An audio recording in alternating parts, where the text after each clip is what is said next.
खैरारे 12 घंटिया भारतपण डाकरा सफल होईछि।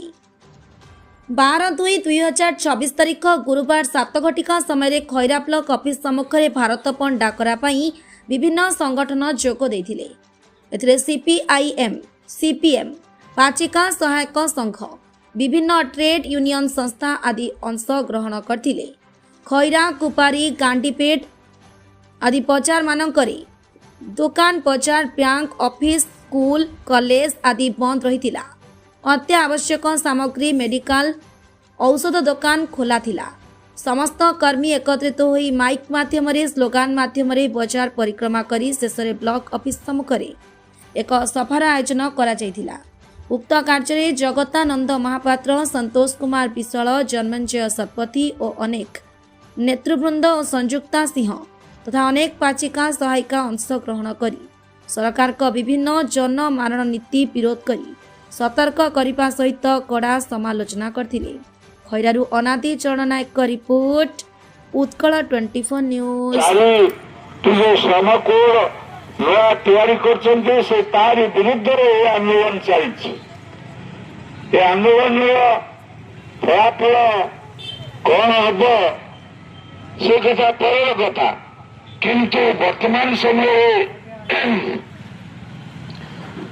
जो पुराना 48 नियम थिला श्रम नियम, श्रमिक मान जो फैसिलिटी थिला, ब्रिटिश को विरोध करी स्वाधीन भारत वर्ष ये आईन 64 मसीह या तेणु से आईन को ये मोदी सरकार भांगी दे कॉर्पोरेटर मान सपक्ष विशेष करके अदानी, अंबानी,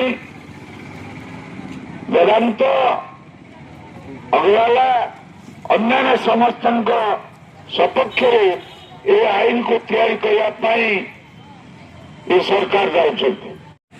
दीर्घ 14 वर्ष पर 14 वर्ष अतिक्रम करने परे आमे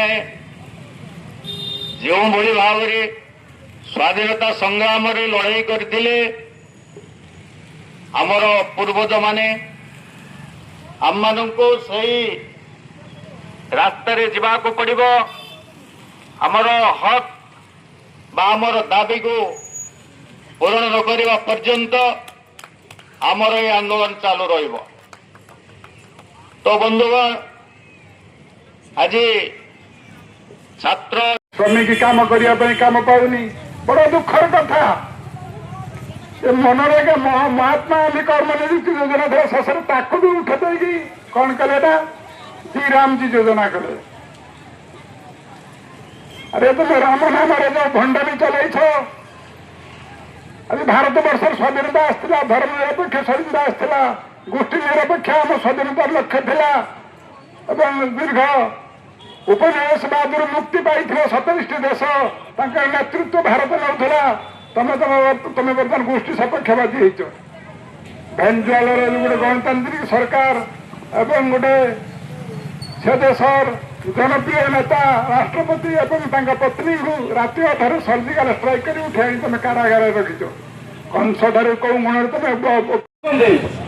एलआईसी आम झाड़ बही रक्त दे पैसा इनकम कर एलआईसी रखुंट से एलआईसी चाप पकई केंद्र सरकार 12,000 कोटी टंका नहीं अदानी को देता से पर्यंत सुध कण मोर कण गवर्नमेंट पाखे गोटे टंका भी दाखल करनी पुणी 30,000 कोटी टंका चाप पकई गरीब मान पैसा को अदानी की दे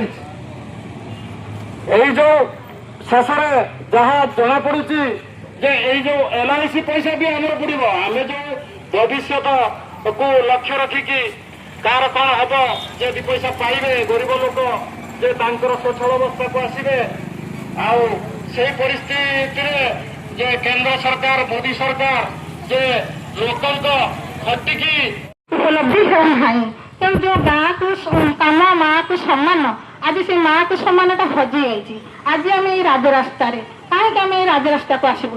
ସରକାର ଯେଉଁ ପ୍ରତିଶ୍ରୁତି ଦେଉଛନ୍ତି ତାହା ସଂକ୍ଷେପଣା ସମୁଦ୍ରକୁ ସଂକ୍ଷେ। ତେଣୁ ଆମର ସାଧାରଣ ଜୀବନଯାପନରେ ବାଧିତ ହେଉଛି। ଗୋଟେ ପିଲାକୁ ଯଦି ଆମେ ପାଠ ପଢ଼ିବାକୁ ଯିବା ତେଣୁ ଆମେ ତାକୁ ଭଲରେ ପାଠ ପଢ଼ାଇ ପାରୁନୁ। ସାଧାରଣ ସାମାଜିକ ନିରାପତ୍ତା, ଆମ ସାଧାରଣ ସ୍ୱାସ୍ଥ୍ୟ ସେବା ସବୁ କ୍ଷେତ୍ରରେ ଆମେ ବିପର୍ଯ୍ୟୟ ହେଉଛୁ। ତେଣୁ ଆଜି ଯେଉଁ ଆମର ଧର୍ମଗତ ଦାବି ଗୁଡ଼ିକ ରହିଛି, ଯେଉଁ 26,000 ସାଧାରଣ ମଧ୍ୟରେ ଆମର 26,000 ଟଙ୍କା ଆମକୁ ଦିଆଯାଉ। ଆମେ ଅଙ୍ଗନବାଡ଼ି ଜଣେ ଅଙ୍ଗନବାଡ଼ି କର୍ମୀ 7-7ଟା ଆପ୍ରେ ଆମେ କାମ କରୁଛୁ। ତେଣୁ ଆମକୁ ଯେଉଁ ମୋବାଇଲ ଦିଆହେଇଛି ସେ ମୋବାଇଲରେ ମଧ୍ୟ ଆମକୁ ରିଚାର୍ଜ ପଇସା 3 ମାସକୁ 500 ଟଙ୍କା ଦିଆଯାଉଛି। ତେଣୁ ଆମେ ଏତେ ଗୁଡ଼ିଏ କାମ କରିବା ବାଦେ ଆମକୁ ମୋବାଇଲ ଦିଆଯାଉ ନାହିଁ। ଆମକୁ ଦରମା ମଧ୍ୟ ବୃଦ୍ଧି କରାଯାଉନାହିଁ। ଆମକୁ ଯେଉଁ SLP କାର୍ଯ୍ୟରେ